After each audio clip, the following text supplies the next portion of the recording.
બાપુ પીર તો આપણા રૂહાની બાપ કહેવાય ને, ધ્યાનથી સાંભળજો. તો રૂહાની બાપ છે તો એના સાથે તો બાપના વ્યવહાર હોય ને. મેં કીધું ભાઈ,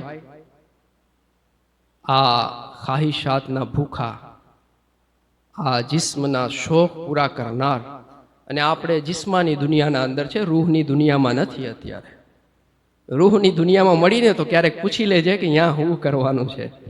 અહીંયા તો જિસ્મ છે ને એના ઉપર ધ્યાન કરીને જ હાલવાનું રહેશે. તો શું બાપુ એનેથી પડદો કરવાનો થશે? બિલકુલ થશે, કરવો જ પડશે. નહીં કરી તો પાપી થશે. પણ અમારા હજરત તો કોઈ દિવસ કહેતા જ નથી. અમારી દીકરીઓ એના ઘરે જાય આવે, એની ખિદમત કરે, એની જરૂરતો પૂરી કરે, એના રસોડાના વિભાગ અમારી દીકરીઓ સંભાળતી હોય, એને જમવાનું સિસ્ટમ અમારી દીકરીઓ દેતી હોય, એના પગ હાથ દબાવવાની માથા દબાવવાની જરૂર પડે તો અમારી દીકરીઓ કરતી હોય. તો શું આ બધું પાપમાં ગણાશે? મેં કીધું હા, પાપમાં ગણાય. પણ બાપુ કેમ થાય? પીર સાહેબ છે એ તો એક શબ્દ કાઢી નાખ એટલે હું તને જવાબ દઈ દઉં. हमारे सख्त शब्दों में एटले बोलવું પડે કે તું પીર સાહેબ કે છે એટલે. જો એમ કહી દે ને મારા એક સંબંધી છે અને આ સંબંધીના કરતૂતો આવા છે, એ આવી રીતના લોકો સાથે વ્યવહાર કરે છે, તો હું તને કહી દઉં કે સંબંધી છે છોડી દે, તારે એનેથી કોઈ તાલ્લુક રાખવાની જરૂર નથી. આ જે એવો જ વ્યક્તિ છે જે 80 વર્ષના ડોસા જેલના અંદર, જેલના સળિયાના પાછળ એટલા માટે રહે છે કે જે નાની નાની દીકરીઓ જે પોતાના અંધવિશ્વાસમાં ગુમ થયેલી દીકરીઓનો ઇસ્તેમાલ કરે છે, આવો જ વ્યક્તિ છે, એને મૂકી દે. જ્યારે તું પીર કહીશ ને તો અમને વધારે તકલીફ થશે, કેમ કે પીર શબ્દ ધાર્મિક શબ્દ ગણાય. પીર એટલે અદબનો ભાગ કહેવાય. પીર એટલે આપણા માટે બહુ મહાન વસ્તુ કહેવાય. અને શરીયતના અંદર પીર માટે ઘણા બધા અહેકામ છે. મુરીદોને કહેવામાં આવ્યું છે કે એના આગળ તમે નહીં જઈ શકો, એના હુકમની પાબંદી કરવી પડશે. મારા ભાઈ, આવા વ્યક્તિને પીર નો બનાવાય, આના પાછળ નો રહેવાય. આ ધર્મના ઉપર ધંધા કરનાર લોકો છે, આ પૈસાના લાલચી લોકો છે, આ પોતાના ખાહિશાતના પુજારી લોકો છે, આ પોતાના ધંધા ચમકાવનાર છે, જેને મહેનત નથી કરવી, પબ્લિકના પૈસા ઉપર રાજ કરવું છે, પોતાના મોજ શોખ મનોરંજન પબ્લિકના પૈસા ઉપર પૂરા કરવા છે. આ તમને ધર્મના પડદા પાછળ બહેકાવાનું કામ કરે છે, મઝહબી જ્ઞાનથી દૂર રાખે છે, મઝહબી જ્ઞાની લોકોથી તમને બદઝન કરી નાખે છે, તમારા મગજના અંદર ખરાબ વિચાર નાખી દે છે. બોલો આલિમ આવો છે, એને દીની જ્ઞાન નથી, આ અમારું અદબ નથી શીખવાડતો, અમારું અદબ કરતો નથી, એને અમારાથી કંઈક દુશ્મની છે, આવી રીતના ગલત શબ્દો બોલી અને તમારું માઇન્ડ સેટઅપ કરી દે છે અને તમારા સાથે મઝહબી રૂપે ફ્રોડ કરે છે. પીર સાહેબની વાત મૂકી દે. શું કીધું મેં? પીર સાહેબની વાત મૂકી દે. કુરાને મજીદ ફુરકાને હમીદ પારા નંબર 21 યાદ રાખજો. પારા નંબર 21 ના અંદર શરૂ થતી સૂરે પાક, સૂરે અહઝાબ, જે પારા નંબર 22 ઉપર પૂરી થાય છે. આ સૂરે પાકને તમે એક દિવસ ખાલી ધ્યાનથી સમજી વાંચી લ્યો અને તમારા સાહેબના પીર સાહેબ જેને કહો છો, મઝહબી ધંધાથી માફિયા, એને કહો કે તમારા અંદર કંઈક બુદ્ધિ હોય ને તો આ સૂરે અહઝાબના હુક્મ વાંચો. શું અલ્લાહ તાલા એના અંદર કીધું છે? આના અંદર ઘણી બધી એવી આયતો છે જે ખાસ કરીને સ્ત્રીઓના અહેકામ બયાન કરે છે, અને સ્ત્રીઓના અહેકામમાંથી ખાસ કરીને પડદા, હિજાબ, ઓજલના બાબત વાત કરે છે. અને આમ સ્ત્રીઓ પછી પેલા નબીના ઘરના અંદર જે સ્ત્રીઓ છે ને, જેને કુરાને આપણી માં કીધું છે, સૂરે અહઝાબના અંદર રબ ફરમાવે છે, અન-નબીયુ ઔલા બિલ મુમિનીના મિન અનફુસિહિમ વ અઝવાજુહુ ઉમ્મહાતુહુમ. નબી મુસલમાનોની જાનથી પણ વધારે કરીબ હોય છે, અને એમની બીવીઓ જે છે એ મુસલમાનોની માઓ છે. માં અને દીકરાનો સંબંધ પવિત્ર હોય છે, પણ આ સમયના અંદર, વાતાવરણના અંદર આ પવિત્રતાને ખરાબ કરનાર ઘણા બધા લોકો હોય છે. અમારી માઓ કરતા તો હુઝુરે પાકના, હરમે પાકના અંદર જે સ્ત્રીઓ આવી છે ને, ઘણી સારી અને ઘણા ઊંચા મર્તબાવાળી હોય છે. અને એમનાથી જે વ્યવહાર કરનાર લોકો હતા, કોણ? સહાબાઈ કરામ. કોઈ પણ કામ પડ્યું, કોઈ જરૂરત પડી તો સહાબીએ રસૂલ જે એકદમ પાક સાફ સુથરા ગૌસે આઝમ ગરીબે નવાઝ જેને મહાન ઊંચા ગણે, ઊંચા મર્તબા વાળા ગણે છે, આવા લોકો અલ્લાહ તાલાએ એમને કીધું તમારે જ્યારે અઝવાજે મુતહરાત યાની ઉમ્મહાતુલ મુમિનીન એટલે કે તમારે જ્યારે તમારી માઓથી વાત કરવાની જરૂર પડે ને તો તમારે પડદામાં કરવાની. સૂરે અહઝાબના અંદર આ છે. શું કહું છું? સહાબીએ રસૂલ જેના પાક સાફ દિલ બાબત તો વિચાર તમે બીજો કરી જ ના શકો, અને ઉમ્મહાતુલ મુમિનીન હોય તો તમે ગુનાહ પણ મૂકી દો, એ પણ પાક અને સાફ. સહાબીએ રસૂલને કહેવામાં આવે છે તમારે એનેથી વાત કરવી હોય ને તો પડદામાં કરવી પડશે. તારી ને મારી દીકરી એટલે શું કહેવાય? એના પગની રજ બરાબર પણ ન કહેવાય. ભલે આપણી મહાબ્બતો હોય, આપણી દીકરી છે એટલે આપણે એનેથી પ્રેમ હોવું જ પડે, નહીં હાલે. હુઝુરે પાકનો આ પણ હુકમ છે, એની તરબિયત આપણે કરવી જ પડશે. પણ આવા લૂંટેરા લોકો જે મઝહબનો લિબાસ પહેરીને, મઝહબી રૂપ ધારણ કરીને મઝહબ વિરુદ્ધ કામ કરશે તો એ નહીં હાલે. પીર શું છે ને શું જરૂરી છે ઇન્શાઅલ્લાહ ક્યારેક આખો વિસ્તારથી તમને સમજાવીશ. પણ જે આવા લોકો છે જેને દાઢીથી તકલીફ થાય, પડદાથી તકલીફ થાય અને પોતાની મહેફિલના અંદર આવા કાર્યો કરતા હોય, તમારે એનેથી તાલ્લુક રાખવાની કોઈ જરૂર નથી. આ મઝહબી માફિયા છે, આ લોકો ગુંડાઓ છે. આ વ્હાઇટ ગુંડા કહેવાયા, જેનો લિબાસ ખાલી ઇસ્લામિક હોય છે, જે શબ્દ રૂપે ખાલી ઇસ્લામિક વાત કરે.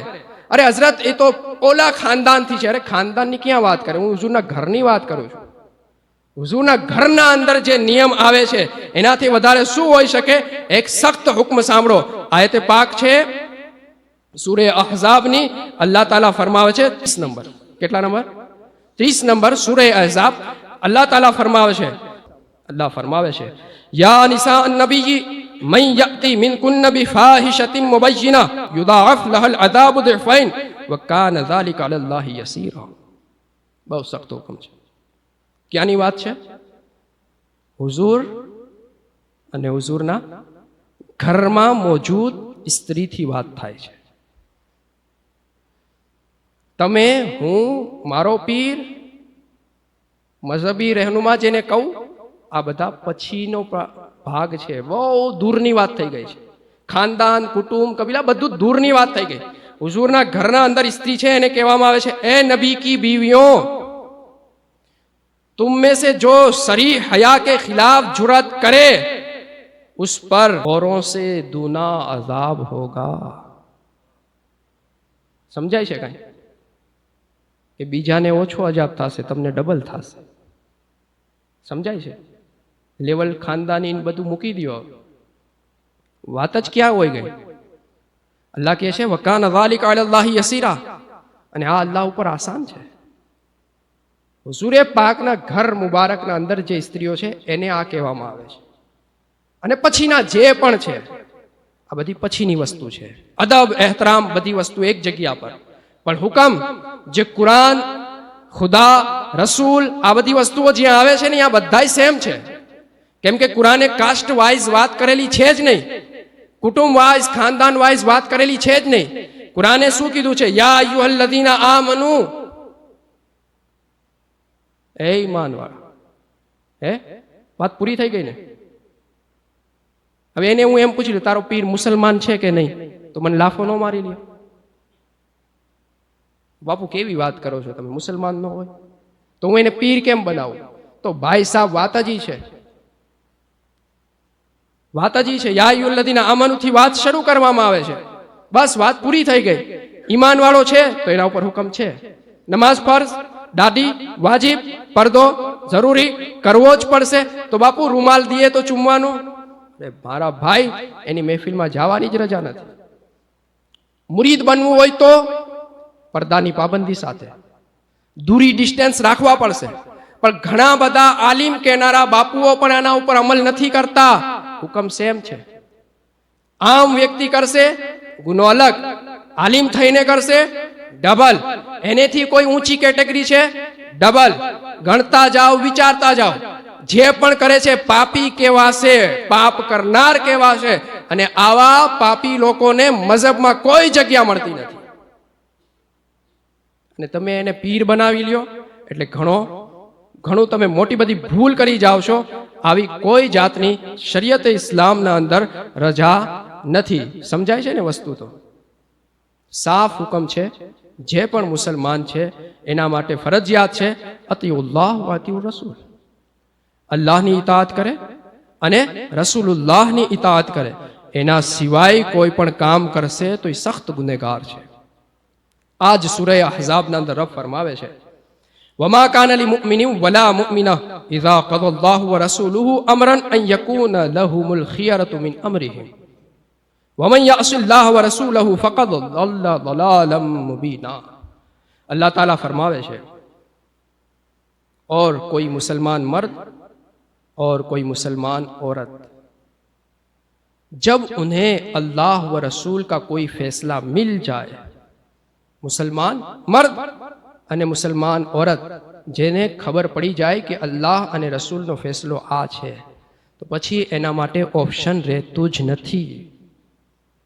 લઈસ આના અંદર જે કહેવામાં આવે છે ને, અન યકૂન લહુમુલ ખિયરતુ મિન અમરિહિમ, કે એના માટે કોઈ પણ જાતનું ઓપ્શન રહેતું નથી. અને જે અલ્લાહ અને રસૂલુલ્લાહની નાફરમાની કરે તો આ સખ્ત સરીહ ગુમરાહ છે, ચોખ્ખો ગુમરાહ વ્યક્તિ છે. પડદાના વિરોધ જાય શું કરે છે? દાઢીના વિરોધ જાય શું કરે? નમાઝ છોડે છે શું કરે છે? બસ અલ્લાહ અને રસૂલના ફેસલા વિરોધ જાય છે. અલ્લાહ અને રસૂલે જે નથી કીધું એ જ કરે છે, એની જ તાલીમ આમ કરે છે. મઝહબી કામથી એને નફરત થાય છે, તકલીફ થાય છે. મઝહબી કામ જે આલિમો કરે છે એનેથી દુશ્મની થાય છે. આવા લોકોને સાઈડમાં હટાવવાના પ્રયાસો કરે છે. તો આનેથી મોટો ગુંડો કોણ હોઈ શકે? આનેથી મોટો પાપી કોણ હોઈ શકે? સખ્ત પાપી તો આ જ વ્યક્તિ ગણાય, અને આને જ પાપી ગણવું પડશે. ઇસ્લામમાં છો, ઈમાન વાળા છો, તો તમામ માટે સેમ હુકમ છે. હા, પછી અલ્લાહની બારગાહમાં જઈને અલ્લાહ કયા ફેસલા લે એ બધી પછીની વાત છે. બાકી અમલ તો કરવું જ પડશે. સમજી ગયા? એટલે પડદો ફરજિયાત છે. શું કહું છું? ફરજિયાત છે. તમારી દીકરી હોય, મારી દીકરી હોય, કે મારા પીરની દીકરી હોય, ફરજિયાત છે. ઘરમાં હોય, બજારમાં હોય, સ્કૂલમાં હોય, કોલેજમાં હોય, ફરજિયાત છે. શું કરવું શું નથી કરવું એ તમારે વિચારવાનું છે. કેટલું જીવવું, ક્યારે મરવું એ તમારા હાથમાં નથી. આટલું વિચારી લ્યો એટલે વાત મુકમ્મલ થઈ જશે.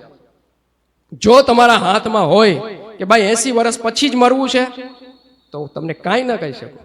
તો હજુ તારા પાસે ઘણો બધો ટાઈમ છે. છેલ્લી 5 મિનિટ તને મળી જાય ને તોબા કરી લે તો તારું કામ થઈ જાય. પણ આવું કાંઈ છે નહીં. અચાનક મોત આવે અને આપણે બધા વયા જાય, જીવ નીકળી જાય, રૂહ નીકળી જાય, વાત ખતમ થઈ જાય. એટલે મુસલમાન જે પણ છે એના ઉપર વાજિબ છે, જરૂરી છે, ફરજિયાત છે, કરવું જ પડશે. પડદાની પાબંદીઓ બધા માટે સેમ છે. ચાહે આલિમે દીન હોય, મુફતી હોય, મુહદ્દિસ હોય, પીર હોય, સાદાતે કિરામ હોય, જે પણ હોય, બધા જ માટે હુકમ સેમ છે. કેમ કે આ હુકમ ક્યાં બીજી જગ્યાએ નહીં, હુઝુરે પાકના ઘર અને ઘરના અંદર મોજૂદ ઓરતો એનેથી વાત કરી. અને પછી અલ્લાહ તાલાએ કીધું કે હુઝુર તમારા ઘરની ઓરતોને કહી દો, તમારી દીકરીઓને કહી દો, અને પછી આમ ઓરતોને કહી દો. આ પણ હુકમ આ સૂરે પાકના અંદર છે. અલ્લાહ તાલા આપણને સમજ અતા ફરમાય. અસ્સલામુ અલૈકુમ. 18 તારીખ